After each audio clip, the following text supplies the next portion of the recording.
opinions, viewpoints, and beliefs presented on this program do not necessarily reflect those of the management, the affiliates and broadcast partners, or the sponsors. Listener discretion is advised. Obsolete. Irrelevant.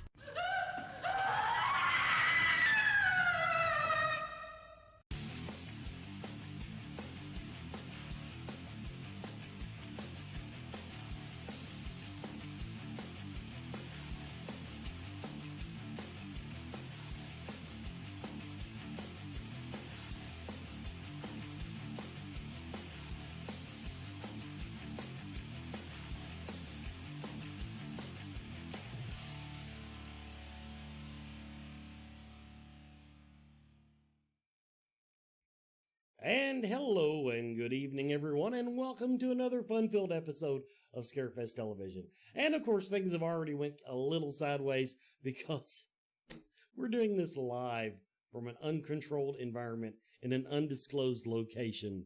But the original broadcast date is August 28th, 2020, and that means we are mere hours away from Scarefest Cybercon, our beta test of whether we can do a virtual convention.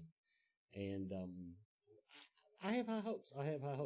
When he gets back in here, my co-host tonight is Mr. Brandon Griffith, the Brandon Griffith of the Scarefest.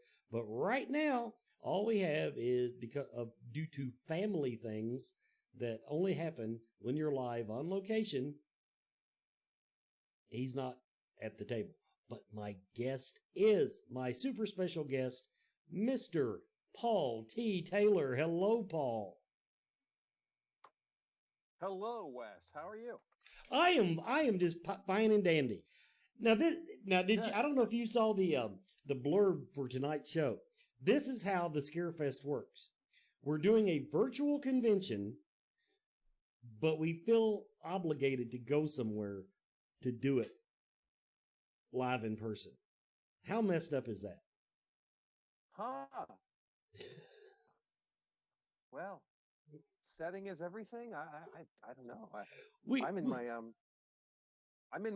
the entryway between my kitchen, between my dining room and my living room. I don't know where you guys are. But, well, so yeah, we're in an undisclosed hotel. Which after I tell everybody like what's going on here, it looks like you're somewhere in hell. I mean, well, you know, the movie wasn't that bad, really, Paul. It wasn't. See, everybody now, of course, you know, Paul Taylor is Pinhead from Hellraiser Judgement, and I forget what I tried to call that one week, but anyway, I have the title right now, and there's even like a colon in the middle of it. I watched it this week. Now, first, before I even get to that, though, I watched Alternative Math. When was that filmed? That was filmed after I'd played Pinhead, because I mean it took 2 years for the movie to come out, for Hellraiser to come out after we finished it. So I would say 2016. Okay. I don't. The reason I ask is I have not seen a more timely commentary on the state of discourse on social media. And I don't even know if that's what it was meant to be. Well, it certainly, yeah. I mean, the writer-director certainly had that in when he wrote it. And I mean, he's also done one about gun safety. I don't know if he's released it on YouTube yet, but it's starring an infant, starring his own child. And it's very, very funny, but it's also very social, but it's hilarious, you know? So yeah, Alternative Math. And I mean, that thing has got over 1 million viewers. I don't know how many it has now. It was a big hit on YouTube. And I mean, so many views that it could actually qualify for an Academy Award. I don't know how that works, but apparently that's a thing. So I'm so glad I got to do it, though, because it's funny and I love doing comedy, you know? It's everybody look this up on, not now, not during the show, wait till after the show, but go on YouTube. It's called Alternative Math. Yeah. And watch it. And first thing I will say is look for yourself.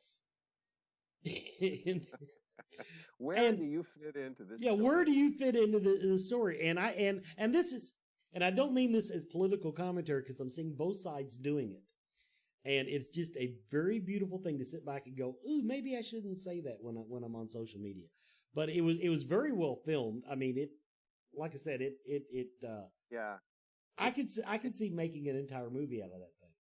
It's me too, and it's very professional, and I love that. I mean, it's beautifully photographed. It's funny. The pacing is great. I mean, Dave knows what he's doing. That the director, who also wrote it, he really, I mean, he does this for a living, and so yeah, he's also written some features, and I did a reading of one, and it's about escape rooms, and it's kind of it's a comedy, definitely a little bit dark, and eventually someday that will be produced, and I think I get to play the role I want. I'm not sure. We'll see. I may be too old by then. No, my character has absolutely no relationship with anyone else, so that's the kind of thing I like, because that means he doesn't have to be a certain age. Anyway, like that. Now back to Hellraiser Judgment.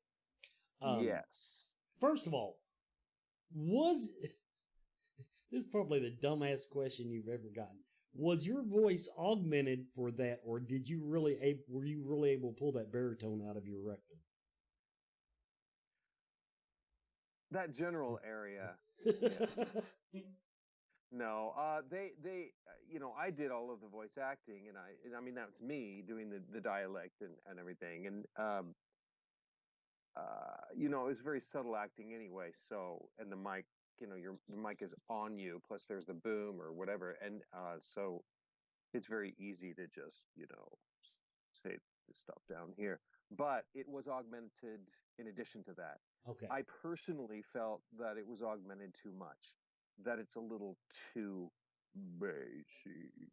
bassy, that it, for instance, with the Doug Bradley, performances, I think early on, if I'm correct, his voice was not augmented at all. I mean, he's just got an incredibly interesting, great voice for the role.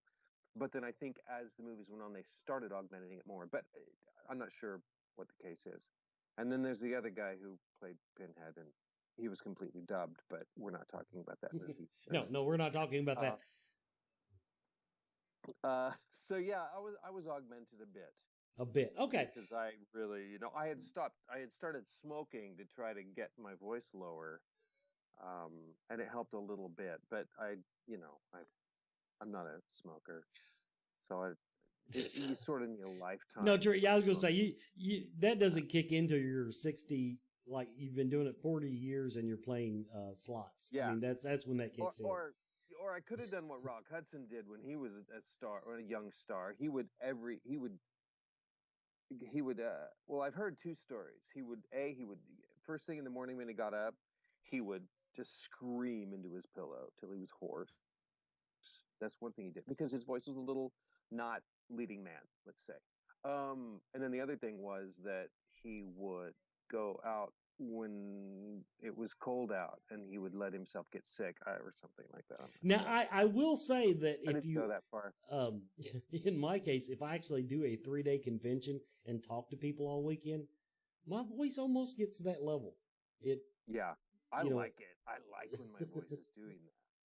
I'd rather have that low, what I think is more sexy voice going on, but I mean, this is my voice, and sometimes this is my voice, and sometimes. Just I watched your from your website. I watched your demo reel. I forget the name of it now, but you had one. You were real high pitched, dude. Yeah. Well, if I'm playing a really high strung character or someone who's like trying to get away with something, I don't know if it'll ever go that high. But I used to impersonate Pee Wee Herman. I mean, yeah. Well, so did I. So that I know you are, but what am I? But who didn't impersonate Pee Wee Herman? No. This is true. Brandon, over to you now that you're back. Oh, yeah. That was exciting. You guys heard the baby? Oh, yeah. But I thought you were draining its blood or something. It was screaming. So No, it was almost sacrificial. Yeah.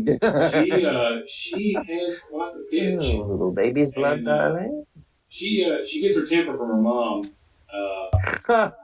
Oh, that was temper. That was just That like, that was straight up pissed off. That was as far pissed off as you get. Wow. So yeah, sorry I had to step out for that one, but we finally got it rectified. Cool. So That's cool. my big thing is that first, I just want to say thank you for I think your portrayal like helped revive the series, and I'm a huge Hellraiser fan and have been since even in reading, but and I can go on about that all night long, but I'm really interested in some of the stuff that you've got in post right now that I haven't been able to find a lot of information about. Okay. And things like you've got something in post right now with Tony Todd and a bunch of folks, I think. Yeah. I had a scene with Tony Todd. Why does this feel so weird coming out of my mouth, Tony Todd? I mean, I know that's the right name, but suddenly I was like, Terry Thomas?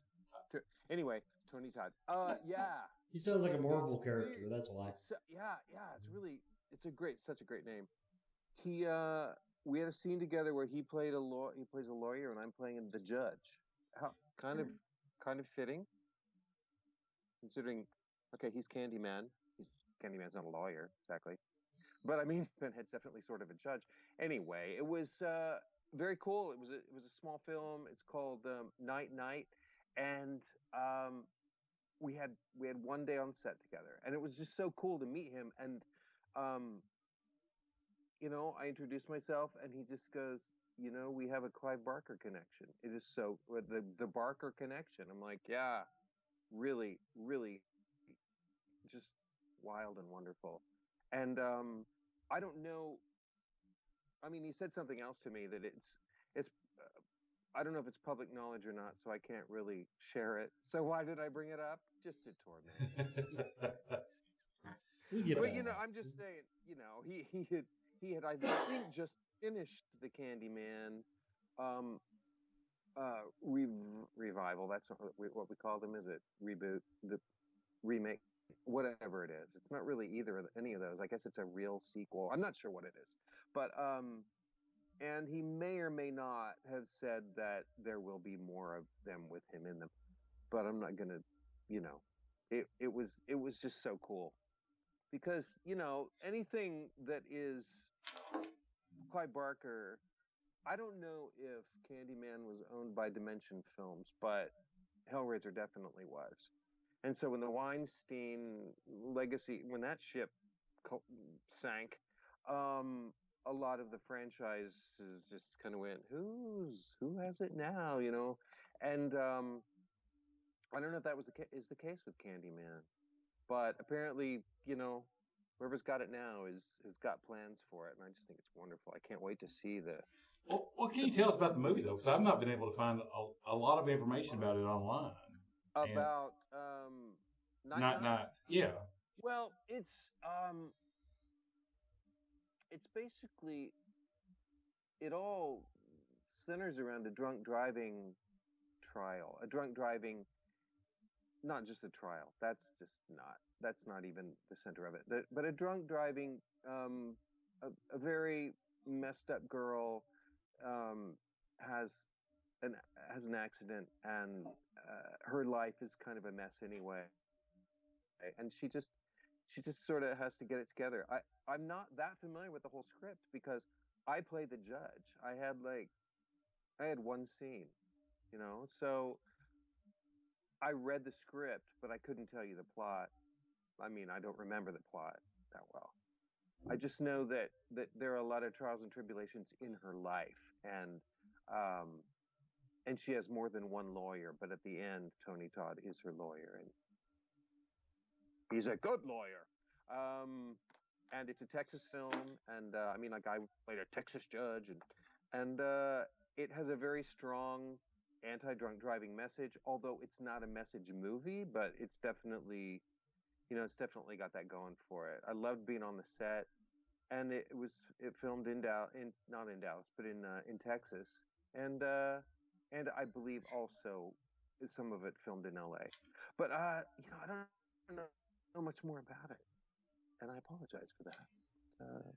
I was just curious That's all because I you know. did you were so awesome, like in what I've seen. Like we're just curious in what you've got going on right now, and I saw that, and it just seemed interesting. Well, Like, I have a couple things I'm really well. I have one that I'm more excited about than any other, and it's not a movie that's been released yet, but I got to see it 2 nights ago at a drive-in. It finally was finished, and so we finally had a private screening, and it's a movie called Whitetail.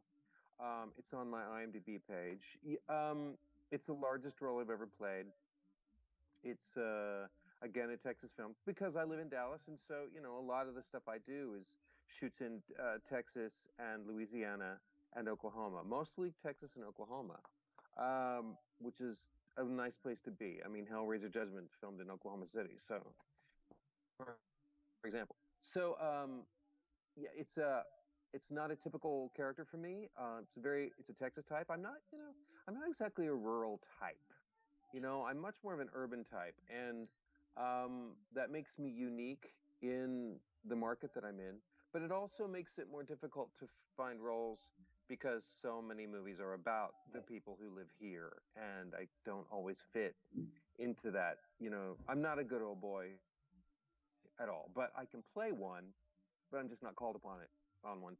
I'm not called upon to do that. So in this movie, though, it's a thriller. It's sort of a gothic Texas thriller that takes place out in nature. A family of three, a man, his son, and his brother-in-law, the man's brother-in-law, whose wife, my sister, has died a month before. They're all going on a hunting trip and the son has not dyslexia, but he is on the spectrum, so he's autistic, and they go on a hunting trip in an effort to sort of heal family wounds and try to just get on with their lives and work through the tragic thing that has happened, and this father is really a lousy father, and the uncle is just trying to take care of the son, and he's only there because of the son, and and it's very sad and moving and emotional. I got to do a lot of that. I'm sort of the most vulnerable. I'm sort of the heartbeat of the movie, and again, it's a total opposite of Pinhead for sure. But then we come into contact with some very bad men who have a stolen backpack of money, and we find one of them who's been shot in the gut with the money. We discover him while we're hunting, and it's like, so that just sort of, and then there's two other very bad men who are after the money, and the baddest man of all is the last to arrive, and he's a freaking amazing villain. But I'm just really excited about it, and I'm thrilled that I got to do it, and it's seriously a good movie. I'd seen a rough draft, not a rough draft, but I'd seen it unfinished before and was happy with it. But I'm over the moon about it, and I know that they have a distributor now. I don't remember who it is, but it's going to be out there, and I'm just so excited that it's going to showcase me in a serious dramatic role for a change, and it's not there's no supernatural, it's not horror, it's just people dealing with some really bad situation, and I'm really excited about it. um and there are some other movies too. I mean, I just finished a thing called Butcher's Bluff, which is a throwback to the 80s slasher film. And I'm playing a Texas sheriff in that one. So I'm a Texas sheriff, which is really fun. It's like, again, so unlike me, but that's why they call it acting. And with a great slasher villain, and it's in the woods, and don't go out into Butcher's Bluff by yourself, and you get lost up there, you ain't coming back, and all that kind of thing, because it's an 80s slasher film basically. And it's the people who love that are going to love this because it really honors particular type of horror movie. You know, it splatters and it's crazy.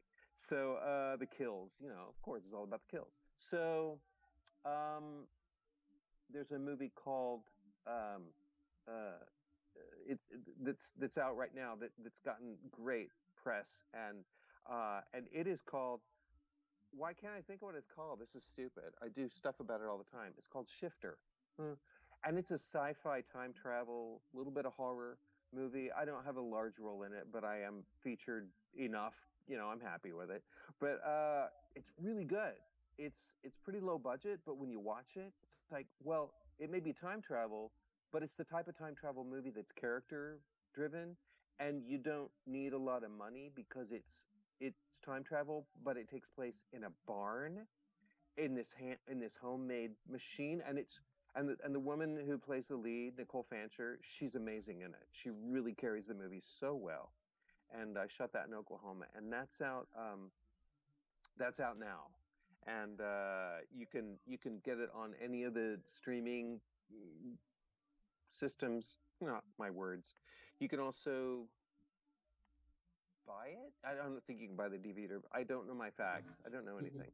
So, and then there's another one that I did a couple years ago called Roadhead, which is all the things you would think that a movie called Roadhead is about is what it's about. I don't know. I can think of a lot of things that movie would be about. It may not be one in the plot. Envision, severed heads in the road, but also envision getting head on the road. And that's kind of, it's kind of. You're right. That took my top two straight off the gate. Yeah. Together, and there's splatter in it, and it's fun, and it's a comedy, and it's really silly. But you should check that one out too, Roadhead. It's fun. And then there's some stuff that is in my future that I'm very excited about, but I'm not going to talk about it yet. Although I did just book a role on Reagan, which is a big budget film about Ronald Reagan, shooting in October and starring Dennis Quaid and Jon Voight. So, to me, that's a huge deal. I don't usually, when you get a big budget film, it's very exciting. And this is one. And I'm playing the lead surgeon who saved Reagan's life when he was shot by John Hinckley to impress Jodie Foster. It's a crazy story. But so I'm playing that. I haven't read the script yet, but I said yes to it because I'm like, yeah, I want to have a scene with Dennis Quaid. And so anyway, or maybe more than one. Maybe I'll have 4 or 5 scenes. I don't know what it's going to be. That's amazing. Like I think just from go ahead. I'm just excited that it's happening because with COVID and everything shutting down, it's like, okay, we can work safely. We just have to concentrate on the safely part, and it's starting to come back. And I know that we're just in an intermission right now, and that it's all going to come back. I mean, it may be different. It's going to be a new normal, but like conventions where you meet people in person, that's going to happen. Oh, wouldn't it be nice? I hope. Everybody, we need to take a commercial break. We will be right back. Everyone is talking about CBD oil, and it seems like almost everyone is using it. The research is ongoing, but the apparent health benefits are overwhelming. If you're going to use CBD products, though, what brand should you buy? First, find out where the hemp was grown. Imports are flooding the market. How potent is it? Look for a brand that plainly states its concentration on the label. And look for full spectrum CBD. This means the oil contains CBD and all the other cannabinoids, terpenes, and nutrients that are found in the entire cannabis plant. Look for Blue Leaf CBD oil. Blue Leaf Naturals is a Kentucky proud company. They use only Kentucky-grown hemp, supporting Kentucky farmers and businesses. Visit their website at blueleafcbd.com now and use the code SMILE at checkout for free shipping.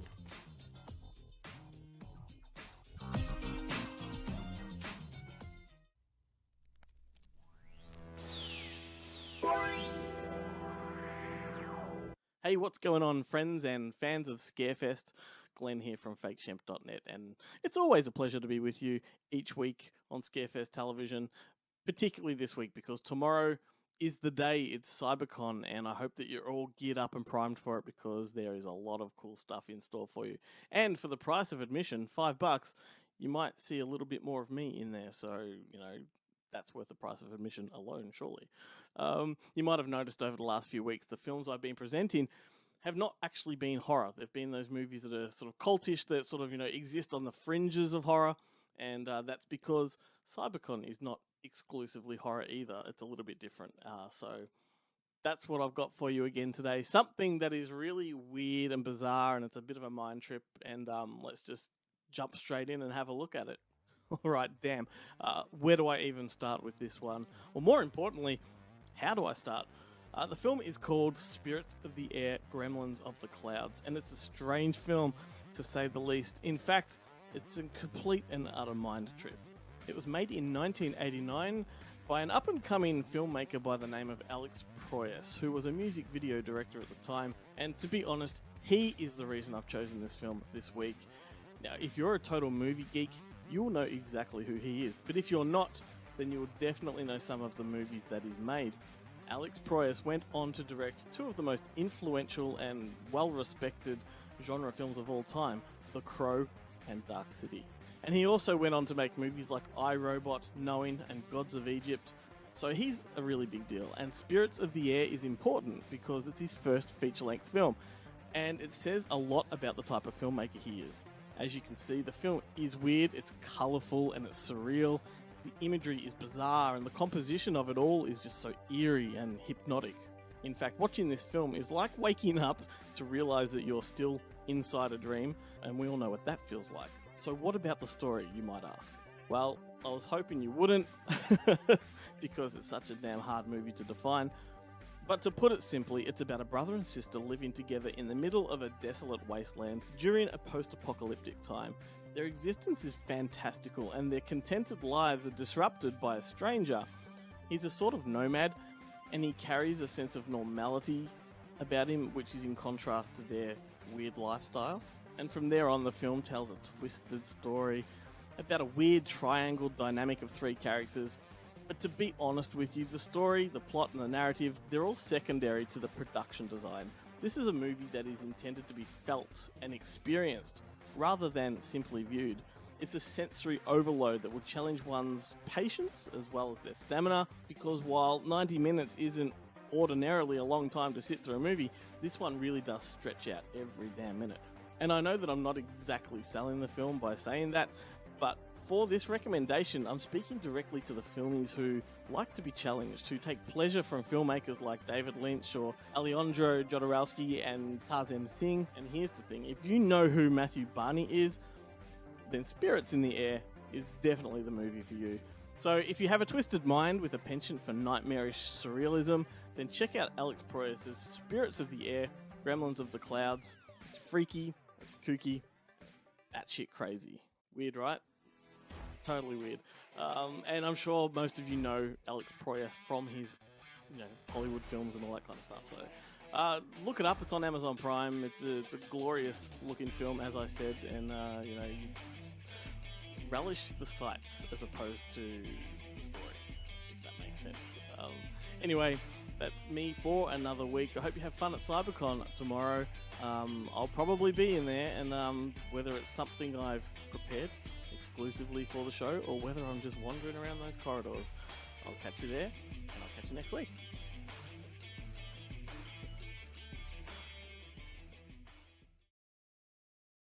And welcome back, everybody, to Scarefest Television. Our guest tonight is Mr. Paul T. Taylor. He will be a featured guest at CyberCon tomorrow.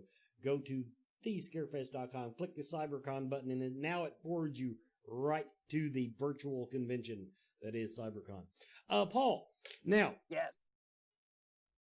You brought it up a little bit. What did lockdown look like for Mr. Paul T. Taylor? Wow. Well, like many people, I had a big year planned. I mean, I had a lot of conventions planned, and I had a play scheduled to do that I'd known about for a year. And one by one, the conventions just started canceling and postponing and rescheduling and la la la la la. The play went. Oh, I'm in the union, so the actors, the stage actors union of Actors Equity, they stopped issuing any contracts, so there was no way that they would allow any of their members to work. So that this theater, that's of course a union theater, couldn't issue contracts, so they had to recast the show using all non-union people, and then they filmed it, and they did basically they rehearsed the play all in their own homes, and then they shot their roles, all each person, only one person at a time in the theater, shooting it with a weird background, and then they put it all together and sort of made the play happen. Anyway, it wasn't me. I lost that. Yeah, and you know, if it, and then that $600. I mean, I had a part-time job as well, so I did qualify for unemployment, fortunately, because I know a lot of people have not qualified for unemployment, and that's just, I don't even know what their lives are like right now. I don't know. It just got very sort of, there have been trials to it, and there was a lot of disappointment. But now I have worked, like many people probably, I've worked through that. I'm on the other side of that. I'm not depressed about it anymore. I'm looking at it as a time for growth. I mean, if you're forced to stay at home so much of the time, it really shows you, what is it I really want to do? Because I have no excuses. I'm either going to do this that I say I would do if I had more time, or I'm not going to do it because I don't really want to. So, and it's also, I've gotten much more serious about my daily meditation so that I will be as happy as I can be, because, a lot of people have troubles with depression and anxiety, and I'm one of those. And so this has been, it's been a challenge for me, and of course it will continue to be a challenge, and we all have good days and bad days, but I'm okay. I'm totally okay. I have nothing to complain about. I've been selling more pictures and Blu-rays and DVDs online. I've put them on my website, paulttaylor.com. And I'm now doing Cameo, hey, how you doing? Blah, blah, blah, whatever, happy birthday, whatever it happens to be, whatever they want. And the universe is finding a way to keep me okay, so I'm not suffering like many people are. But yeah, it was certainly a period of adjustment, and it can get a little dicey, a little scary when you do have to go somewhere, and not everyone is taking it as seriously as perhaps they should. And it's a little nerve-wracking, but ultimately we have to take care of ourselves, because there are going to be people out there who are not concerned about your health at all. And so if you're going to put yourself outside of your home, you've got to take your precautions. And it's about self-care. So anyway, it's not been that terrible. It was terrible for a couple weeks. I binge watched Marvel movies, so you sound like you were more productive than me. Well, I watch TV or movie. I'm watching more comedies now, though. I just need although I'm reading more Stephen King. Like, I'm reading The Stand right now. I'm on my seventh Stephen King novel in a row, and The Stand is right now, and of course that's about a super flu, and then that kills most of the world, and then it's followed by the standoff between good and evil. And I read it in 1979 and I loved it, but now I'm reading it again, the unabridged, uncut version, and man, such a good book. But it's weird because my books are Stephen King, but my TV viewing is mostly comedies, because I just escape. Whatever you need to escape, do it. I think the hardest part for me has been things that I didn't realize how much I liked certain things out in the real world. And Yeah. now, and in other words, and I didn't do them that much before, but now that I can't do them, I know. you know, that I think that's been the biggest drag on me is just, like hugs. I'm not a hugger. I'm an introvert. well, I'm living the I dream. miss hugs. I know it's the things that like I say I'm a loner. I'm like I'm okay. I can be a hermit, but now when it comes down to it, no, I'm not a loner. I just like some people more than others, and I like. But what we want is the privilege of being able to choose whether we hug Exactly. or not. The privilege of being able to, go to the theater or not. But it's all just been taken away. And it's crazy, isn't it? It's pretty nuts. Our choices are limited. It's I won't get political at all, but it's been just what a ride. What a weird year. It's just so crazy. Over to you, Brandon. Well, okay. Now, I want to go back to Hellraiser a little bit because I just you managed to pull off something that not a lot of people have. Like they redid Nightmare on Elm Street. They redid a lot of different things, and fans absolutely blew a fucking gasket. You managed though to do it and do it successfully, and I'm one of them. Like I thought that. Thanks. It was amazing. And so thank you. Going into it, like what did you feel overwhelmed? Did you Well, I went through stages, because the very first thing that happened when I flew out to LA to get my head cast done by Gary Tunnicliffe so that they could do my makeup, he sat me down in his office and he said, "Okay, let me tell you the story of Doug Bradley." And just this whole story of what had happened and why Doug wasn't doing it and everything and why I was doing it, and that there were legions of fans who were going to hate me and that I should be prepared for that. It's like, okay, I'm still going to do it. Believe me, I'm not going to say no. Basically, then what it came down to was, well, fuck them. They can either. There's this thing that gets said sometimes. There are a couple things that get said that I used to, react to in a defensive or negative manner. One of them being, he's no Doug Bradley. Well, duh, I'm not Doug Bradley. So how can I be a Doug Bradley? There's no freaking way. That's impossible. No one can be a Doug Bradley besides someone named Doug Bradley. So there's that stupid little thing that people say. I'm sorry, it's stupid. I understand how they feel, but grow up. It's a character in a movie. It's a fictional character from a book. It's like Frankenstein. It's like Dracula. It's like all of those characters that have been played by many different actors. It's like, really? Right, So but you managed to harness it a little bit differently though than the people that filled in. I was directed well. The script, what Pinhead did in the movie was good. But I was really directed very well.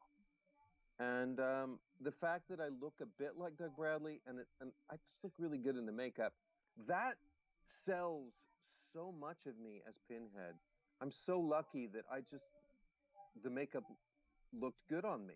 Oh, looks is one thing, but I really think that you kind of really you brought something to it because they can put anybody in makeup. Thank you. That only does so much. Yeah, there were things about this Pinhead in this movie. There was one other thing that I respond to that people say, but it's okay. We've moved on. It doesn't matter.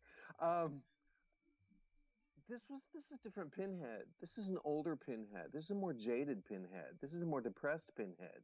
This is a Pinhead who's sort of over it. It seemed like a thank God it's Friday Pinhead. Kind of. And I've gone through my share of suffering in my life. I mean, I've gone through some real dark, black, dark places. Chapters, whole chapters in my life, sections of years. And so, I mean, I know what it is to suffer. And I wouldn't have been able to play this older Pinhead if I hadn't been through that. It was not that difficult to go to that dark place, which is such a different Pinhead than, say, the Pinhead in the third movie, where he's just like, da da da da, I'm Freddy Krueger. Here's my, all these jokes and stuff, and sight gags and puns. It's like, no, we're not doing that movie. We're doing something gritty and just really dark. And I think that I lucked out with getting the script I got and with and the director I got, and I was able to, even though Pinhead is not a vulnerable character ever, he's just not. Because usually, I mean, most characters I play, I always bring some sort of vulnerability to them. It's just who I am. But not Pinhead. The only vulnerability he has is when he misjudges and destroys Jophiel. Oops, that was a bad call. But yeah, That was thank pretty you. badass. I mean, I really appreciate it. That we finished the movie, and then it took 2 years for it to come out. I had 2 years to worry, if I wanted to worry, if I chose to worry, and I did choose to worry, that the fans were not going to like me. When I wasn't worrying that it was ever, that it's like it's never even going to come out. That was the other worry. But so the fact that a lot of fans do embrace me as the new Pinhead, or a new Pinhead, just as a Pinhead, as a worthy Pinhead, it's just, such relief, because I get it. Pinhead was always my favorite horror icon after Frankenstein's monster. Okay, let's be honest. But was from the 80s, hands down, always my favorite. There's something so weird and sexual and cerebral about him that sets him apart from the others from that era. That he was, and that freaking look with the pins, just stunning. So to get to play him, if I had fucked it up, oh my God, I wouldn't. I don't know. Yeah, but you did. Like I've been involved in this from I read Hellbound Heart when I was a kid. Watched the movie. Was a huge Doug Bradley fan.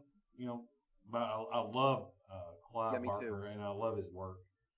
And to watch it progress to, the sequels were the sequels, and they were what they were. But I lost interest of it over time. And honestly, when Judgment came out, I was skeptical and didn't watch it. And well, for good reason. You were skeptical for good reason. Yeah, really. but I sat down and I was like, you know what? I'm so ingrained in this. I love it so much. I'm going to sit down and I'm going to watch this one and give it a shot. And I just wanted to say, I was, thank you. I think you did an excellent job at it, and the story was good. There's some things obviously that you can critique, but overall, I really enjoyed it. I thought it was good. I thought you were excellent in it, and I just wanted to thank you. I thought it was very good. You're welcome. You kind of brought me back into it. And so if there are future, subsequent to this one, I would wholeheartedly, and I think a lot of people would agree, would advocate for your return. Well, as time goes by and more people see it and it gains, I mean, really, I don't hear from haters. I don't go and read chats anymore, because what a silly path to go down. Don't go on social media and read comments. Come on. But no, it's a dangerous place to go. Yeah, you're just asking for depression or for anger. So why do that? Mm-hmm. But yeah, I don't know. I don't know what's going to happen. Because when the Weinsteins lost the rights, my ship, I mean, it things had been said on the set to me, making me believe that I was going to be doing a direct sequel, or at least play Pinhead again. And that was my fondest wish. And then as I watched the Me Too movement take down Weinstein and just take down everything, and it was like, boom. I just gave up hope. But it's come back. I've always been a soldier. I don't know. I can't think of the word, but I've always done publicity for this movie. I've always believed in it, and I've always talked positively about it, knowing that, there were many who would disagree, but many who would agree. And now, as time goes by, there seem to be more and more and more people who say what you've said, and that makes me feel so great, because who knows what's going to happen? The universe works in the weirdest ways, and I'm not obviously going to play it through the Weinsteins, but who knows? Whoever does the next thing, and with COVID-19, there's no way we can take any of the news seriously until you're sitting in a theater with your popcorn, as Gary Tunnicliffe would say. The movie isn't done. The TV series is not done. No one is actually doing it. They're just talking about doing it. There's stories. Who knows what's going to happen? That the movie industry is so weird. So I just hope that it would be wonderful. And I'm just going, you know what? Whoever does the next Hellraiser thing, just freaking put me in it. Maybe they will. You never know. I have no control over it except to put my own positive vibrations out there into the universe, thinking that, or just seeing it happening. And that's how the world works. A lot of people don't believe that or get it, but I truly believe that's how you can call it the Bible, or you can call it whatever you want. It's all the same story. It's all, you put the vibrations out there, they're either positive or negative, you get it back, whatever it is. So anyway, blah, blah, blah. So that's what I work on, and that's one of the many things that I work on when I'm meditating, because I want more than anything to play Pinhead again. There it is. It would be fantastic. So we'll see. And that's a good place to go to our next commercial break, everybody. Paul's going to leave us during the break. We've already kept him 15 minutes longer than I promised him, but it's been a great interview, Paul. Looking forward to seeing you tomorrow. Good luck tomorrow. Thanks. We'll see what happens. I'm sitting right here. See, I'm a tech guy. I worry about the tech stuff. You all can worry about keeping the crowd entertained. Everybody, we'll be right back after this message.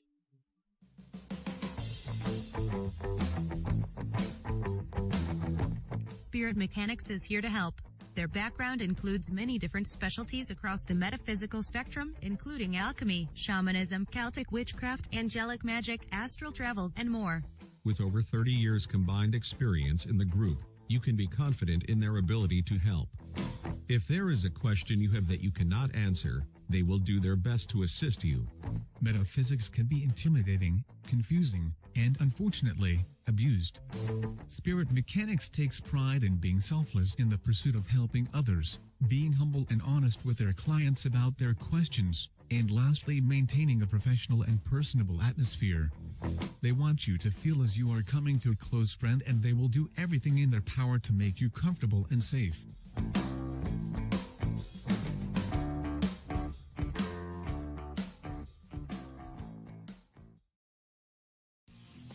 Horror. Movie. Fans. 4. Life. Find us. 4. News. 4. Memes. 4. Life.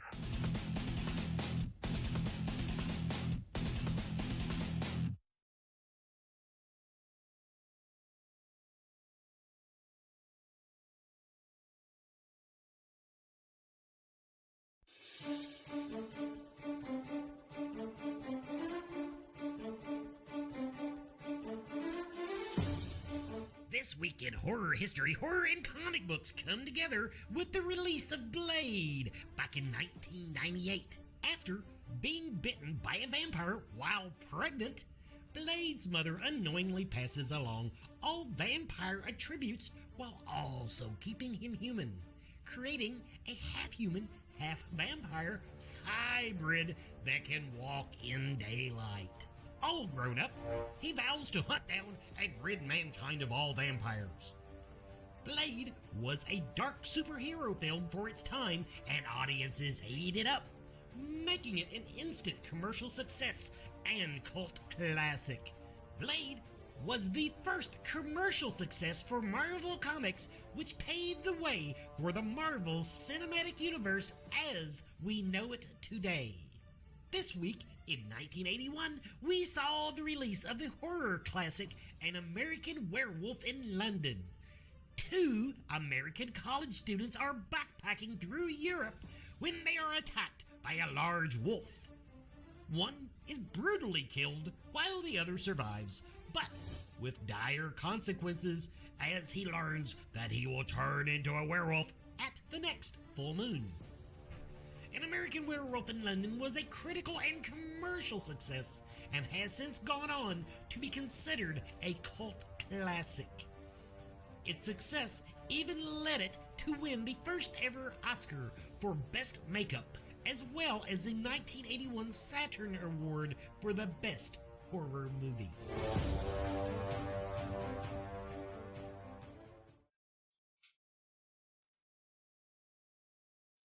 And welcome back, everybody, to Scarefest Television. It's just me and Brandon now and our live studio audience, which we do have a couple people in here. Now some of the audio got cut out last time. So everybody, what I've been joking about is we had a screaming child. Now you realize that you are on camera, Brandon. I know, I'm watching Billy's iPad over here in the corner. Right at the beginning of the show, the fruit of Brandon's loins went nuclear. And where do they bring a child that goes nuclear? To the recording studio. In the middle of Miss Teen Kentucky. Yeah. Which is being held. You have basically 3 unaccompanied males in their 40s up. Oh, Billy, I don't know how old you are, but close. I don't want to speak for you. I'm pretty close. Okay. With, I don't know, $5,000 worth of recording equipment. That can't be a positive. That's a Chris Hansen episode. So, Brandon, are you ready for Cybercon weekend? I'm as ready as I'm going to be. But I'm excited. I don't want everybody... Okay, don't take that the wrong way. I'm extremely excited, and we've put a shitload of effort into this. And so what I want to tell folks is that, this is something new. We're trying it out. I think we've put... Everybody has... Adrian, Wes, Billy, Nicole, me... everybody has put a lot of energy into this to try and just build something for people to be able to latch onto in the middle of all this craziness. There's no purpose here to laugh all the way to the bank, which obviously... That is actually one of the things. Now, I'm going to address this my damn self. The number one snarky comment that we get online is, why are you charging for it? And the short answer is, what have you ever gotten free that was worth a damn? The other thing is, you will tip McDonald's $5. Christ, eHarmony costs $50 a month. We're going to have to be realistic here. I got a damn haircut for $5. Shit. Plenty of fish is free. And it shows. But the point is, people, we're trying to put together a platform to take this beyond what you've seen so far in other virtual conventions. Well, you know what I want to say to it is honestly, this isn't something that we are doing just, I don't know, to try and pay my mortgage. That's not what this is about in any regard. What we are trying to build here is something new. And I never bought a face mask in my entire life until 6 months ago. And things are different now. And they're going to be different for a while, probably. And I don't know about you guys, but I miss people. I miss talking to people. I miss seeing people. I miss having that interaction. And that's what we're trying to do here. Now, one thing I can tell you is that we've put everything that we can into it. And if it doesn't work out the way everybody wants it, or if anybody has ideas, then we want to hear that. We're all in this together. Now, one thing from my standpoint, of course, everybody, now my job during the show tomorrow, I'm the main stage. When you walk into the convention, I'm the DJ up front, except instead of playing music, I'm playing my normal collection of bullshit. And I'm committed to 8 hours of this. But we've not had any, the content you will see on my feed tomorrow, people are pushing this out there to us. The only thing we came up short on, honestly, was movie trailers. I thought we'd have more people submit trailers. But as far as the shorts, we got almost the exact number we needed. Tomorrow we've got one of the cosplay groups has come and put together several segments for us. So like one of our conventions, you will get to experience some really awesome cosplay. And once we add the other parts to the platform, once they're ready, like it would just be so awesome if just like I could go into one of the stars' rooms, while they don't have 100 people in the chat room, and talk to them a minute, just like at a convention. Mm-hmm. And that's what we're working towards, that, people. Yeah. And is it going to supplant conventions? Well, obviously not. But I think that this is something that we can build off of to be more frequent. Like Scarefest, we only see each other once a year. Why not use this as a means to do that more often? That's kind of our thought about it too. And one thing I want to throw in there real quick is tomorrow we'll be doing, if anyone buying a ticket, if they bought their ticket, anybody who's doing paid admission, we're going to be giving away a signed Danny Trejo machete. The machete. And we'll be doing that drawing tomorrow. So anybody that buys a ticket between now and 3 tomorrow p.m., we'll be doing that drawing, and then we will ship it to you. And apparently you can ship a machete. I was unsure of that until yesterday, but that is something that they will ship. Yeah. If you've got the right size box, you can ship anything, Brandon. Anything. But yeah, I don't think knives are not regulated. Firearms, I think they're paperwork, but machetes, I think, are pretty good. It's not a knife, it's a machete. Unless you're mispronouncing it. I'm sorry. Well, we're going to take another commercial break. We're going to end like 10, 15 minutes later than usual, everybody. But these people did pay for me to show you this. So, here's a commercial.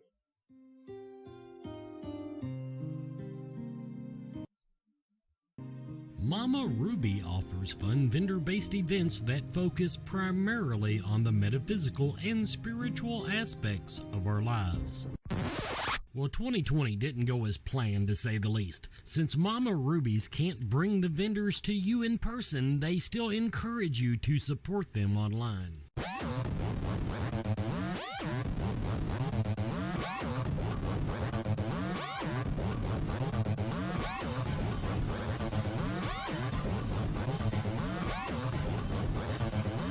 For links to these and other outstanding artists, craftspeople, vendors, and psychics, visit mamarubies.com and click shop.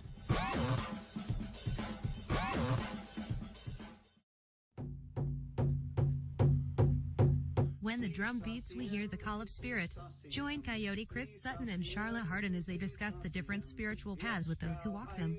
Monthly on scarefestradio.com. Watch the Scarefest Facebook page for updates.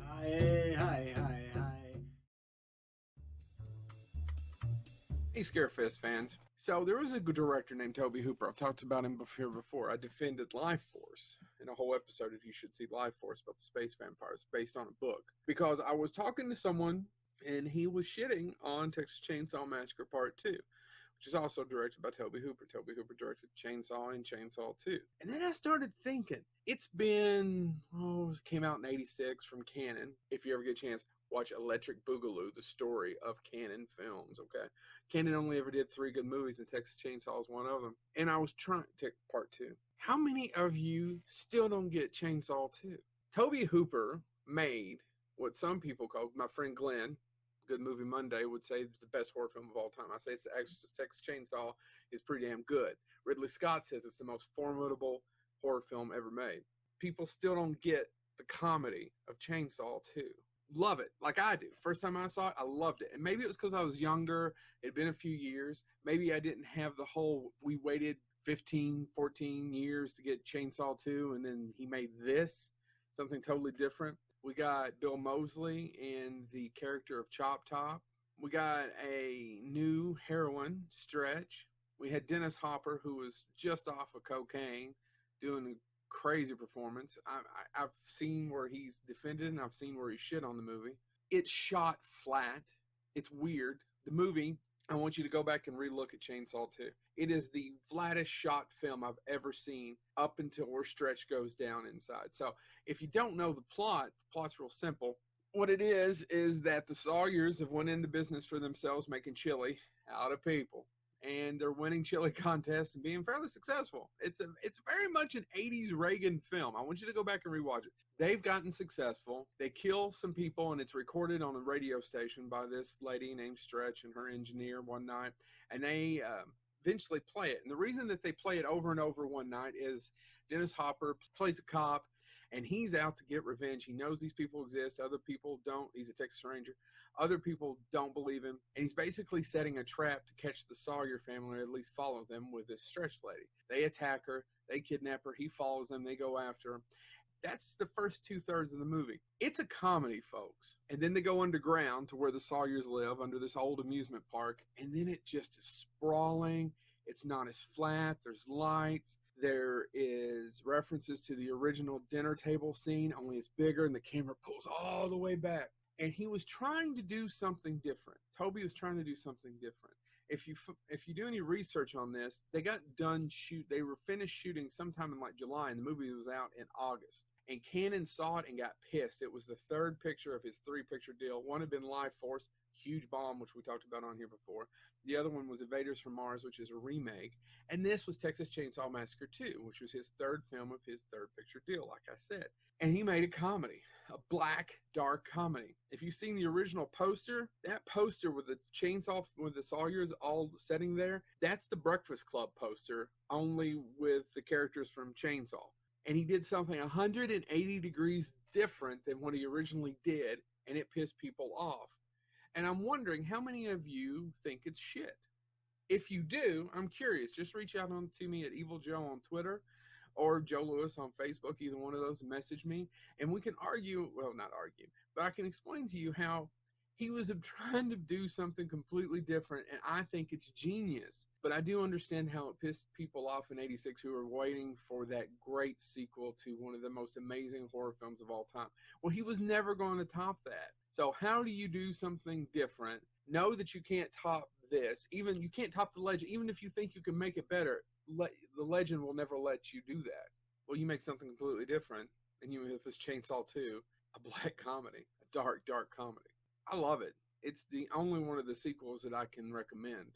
I can recommend that and 45 minutes, the first 45 minutes of the remake. And then the last 45 minutes are just dog shit. Back to Texas Chainsaw. Go out and check Chainsaw 2. Let me know if you hate it and why, and I'll tell you why you're wrong. This has been Joe Lewis, Bonehead Weekly.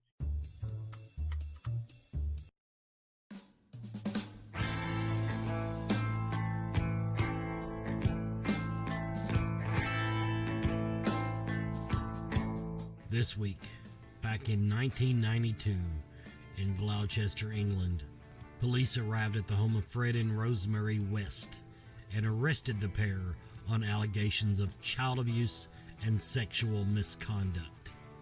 While investigating, it was noted that one of the West daughters, Heather, had been missing for quite some time, and Fred and Rose had no explanation for her disappearance.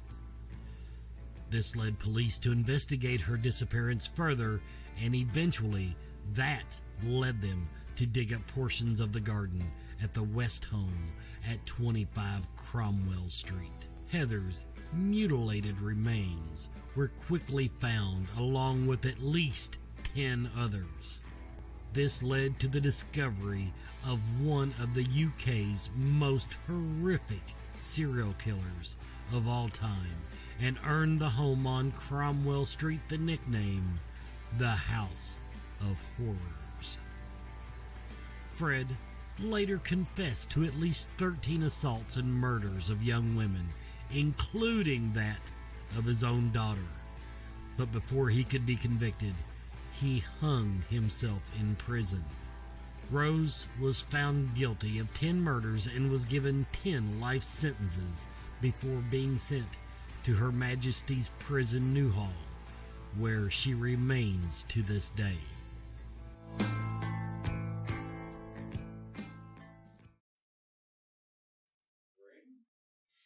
And welcome back, everybody, to Scarefest Television. First thing I have to do, I have to apologize to Meredith Blackwell, because I did record this week's segment, and that wasn't it. That was the last segment I did. So anyway, so I might, I'll play tomorrow. I got to fill time. I got to fill 8 hours tomorrow. Yeah. I'll fill. But Brandon, I need to start going this way. He seemed to think that was my bedroom voice that I used for Mr. Dick Pinkerton. I mean, if you're going to do a voice for a character named Dick Pinkerton, then I would imagine you would want your bedroom voice. I try to make you, well, actually, I try to make you sound very disinterested in everything. No, that voice was similar to, like, if I try to coerce Nicole into things. That's pillow talk, baby. Well, I guess I'll just, if it comes down to it, I'll just have to give you some pointers. Anyway, so we ran through the show. Everybody, the other funny thing about having the Miss Kentucky Teen USA pageant next door is Brandon really doesn't like the way my voice carries in a hotel. He was worried about some of my comments. But I went out of my way not to be the creepy old man today. So. Actually, no, I think it's perfect. And I've enjoyed every minute of it. As have the entire, like, pageant mom sticker, honey boo boo. Yeah, it's been an experience, guys. In fact, if you're in the greater Lexington area and you like horror movies and teenage girls,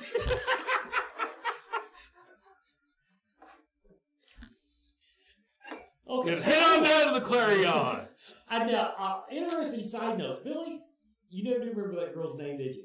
Now this is an adult, everybody. I'm talking about an adult person now.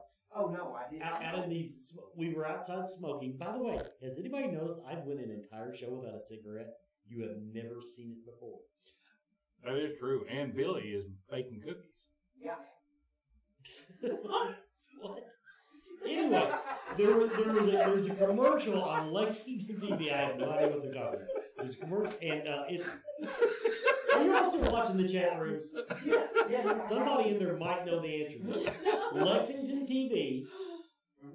About a year. I haven't seen it for several months now, but there's a commercial for something, and the premise of it's speed dating. This girl has guys sit down and try to impress her. I think it's Cupid. I don't think it was for dating service. I think it was more like an insurance or something. I was thinking it was completely unrelated, and that's why I can't remember what it was. Yeah, those weekends make me want to increase my insurance, actually. But anyway, she's a very lovely lady, very talented actress, according to the commercial, and I saw her today, and I didn't say anything. Well, actually, I did. Didn't either. I was kind of starstruck, not knowing she was an actor, but not knowing how to place her, where I seen her. Yeah, that would have been embarrassing. I've seen you on TV. Yeah. On the morning news, you know. Oh well. Somebody in the chat room must know that commercial. Anyway, Don't get out that one. No, well. Everybody, we're at the end of the show. We've got an extra 15 minutes because Paul is such an engaging guest. I love when guests talk. That's just all there is to it. He made it an easy show to go through. Tomorrow, noon Eastern Standard Time. Cybercon. $5 to get in. You get to speak to the celebrities via chat. You'll be able to watch them. Obviously, his camera will be quite entertaining. So, because you do have audio. We have artists, we have vendors. We've got a little test thing going here.